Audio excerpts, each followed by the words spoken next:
आज हम लोग बात करने वाले हैं कि जो आप लोगों को मॉडल सेट दिया गया है, पेपर 2 का जो मॉडल सेट दिया गया है वो आप लोगों से सॉल्व क्यों नहीं हो पा रहा है। देखिए, एक या दो बच्चे हैं जो कुछ आंसर लिखकर भेजे, वो भी पूरी तरह से आंसर लिखकर नहीं भेजे हैं, और वो भी ये कह रहे हैं कि उनको क्वेश्चन समझ में नहीं आ रहा है या सॉल्व नहीं हो पा रहा है। ऐसा क्या कारण है कि सॉल्व नहीं हो पा रहा है, जबकि पेपर 1 का हम भेजते हैं, जो मॉडल पेपर भेजते हैं, मॉडल सेट भेजते हैं पेपर 1 का, तो बहुत अच्छा से आप लोग उसको सॉल्व करके अच्छा से सारा क्वेश्चन का आंसर लिखकर भेज देते हैं। लेकिन इसमें ऐसा क्या दिक्कत आ रहा है, आप लोग क्यों नहीं लिखकर भेज पा रहे हैं। और कुछ और भी महत्वपूर्ण बातें बताऊंगा, आप इसको अंत तक देखते रहिए। तो सबसे पहला बात है कि पेपर 1 का आप लोग सॉल्व करके अच्छा से सब सब्जेक्टिव सारा क्वेश्चन क्यों भेज देते हैं, क्यों सॉल्व करके भेजते, क्योंकि देखिए, चैप्टर 11 तक हमने पूरा अच्छा से पढ़ा दिया है। आप प्ले लिस्ट में जाकर देख भी सकते हैं, चैप्टर 11 तक हमने पूरा कंप्लीट करवा दिया। उसके बाद जो ऑब्जेक्टिव क्वेश्चन है वो 150 से अधिक हमने ऑब्जेक्टिव क्वेश्चन करवा दिया है। उसके बाद सब्जेक्टिव क्वेश्चन भी हमने करवाया है।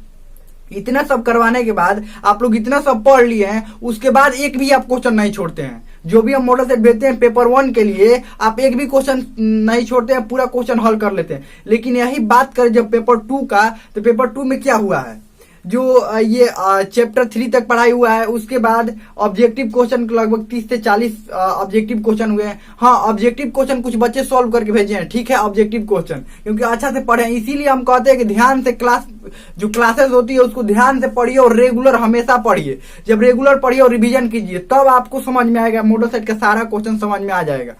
तो हम बात कर रहे थे पेपर 2 के बारे में, तो क्यों नहीं सब्जेक्टिव क्वेश्चन क्यों नहीं सॉल्व हो पा रहा है, क्योंकि चैप्टर 3 तक हम पढ़ाए ही हैं। तो अब क्लासेस जो होंगी वो पेपर 2 का ही कंटिन्यू किया जाएगा, यानी चैप्टर 3 से आगे हम पढ़ाएंगे। अभी पेपर 2 का ही क्लासेस कंटिन्यू किया जाएगा, क्योंकि पेपर 1 का हम 11 तक पढ़ा दिए, उसके बाद अभी और भी चैप्टर है उसमें, उसको भी पढ़ाएंगे। लेकिन पहले पेपर 2 को कुछ पढ़ा दिया जाए ताकि आप लोगों को क्वेश्चन लिखने में आसानी हो। और जो भी क्लासेस होंगे उसको आप ध्यान से देखना है, क्योंकि जितना महत्वपूर्ण पेपर 1 होता है उतना महत्वपूर्ण पेपर 2 भी होता है। दोनों जबकि दोनों बराबर ही होता है, दोनों महत्वपूर्ण बराबर ही होता है, इसीलिए पेपर 2 को भी पढ़ना जरूरी है।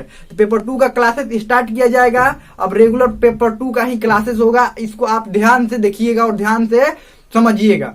अब हम बात करते हैं कि जो क्वेश्चन, बहुत सारे जो बच्चे हैं वो क्वेश्चन जो है वो उनको, मान लीजिए आपको क्वेश्चन नहीं याद है, कोई भी क्वेश्चन का आंसर नहीं याद है। एग्जाम में भी ऐसा हुआ कि क्वेश्चन का आंसर नहीं याद है। अभी वाला तो बात कर रहे हैं, हम पढ़ाएंगे, इसको पढ़ाएंगे, उसके बाद सब आपको आने लगेगा क्वेश्चन का आंसर। लेकिन अगर कोई ऐसा क्वेश्चन आ जाए जो इसका आंसर आपको नहीं याद है, अरे नहीं याद है, तो उसके आसपास का भी कुछ भी पता होता है तो क्या करते हैं, लिखते हैं। और लिख कर क्या करते हैं, उसी को लिखते हैं, जो आसपास के जो पता होता है उसको क्या करते हैं, लिखते हैं। लेकिन आप लोग तो पूरा खाली ही छोड़ दिए हैं, कुछ नहीं लिखे। अरे कुछ भी तो लिखिए, नहीं भी आ रहा है ना, थोड़ा सा भी समझ में आ रहा है ना, थोड़ा सा भी लिखिए।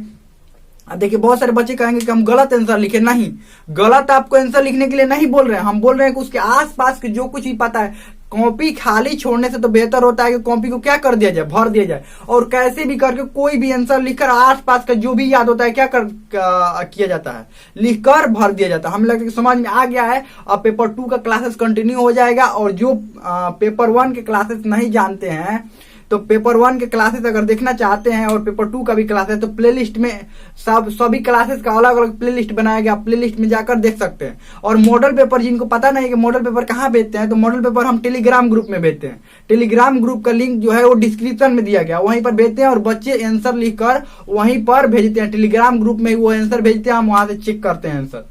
तो जिनको भी ज्वाइन करना टेलीग्राम ग्रुप वो ज्वाइन कर सकते हैं। हम लगता है समझ में आ गया होगा। अब रेगुलर क्लासेस आएंगी पेपर 2 के लिए, तो उसको ध्यान से पढ़िएगा और ध्यान से समझिएगा। कोई भी डाउट होगा तो आप कमेंट में पूछ सकते हैं। हमें लगता है कि अच्छा से समझ में आ गया होगा। कोई भी डाउट हो, कोई भी क्वेश्चन हो तो आप कमेंट में पूछ सकते हैं।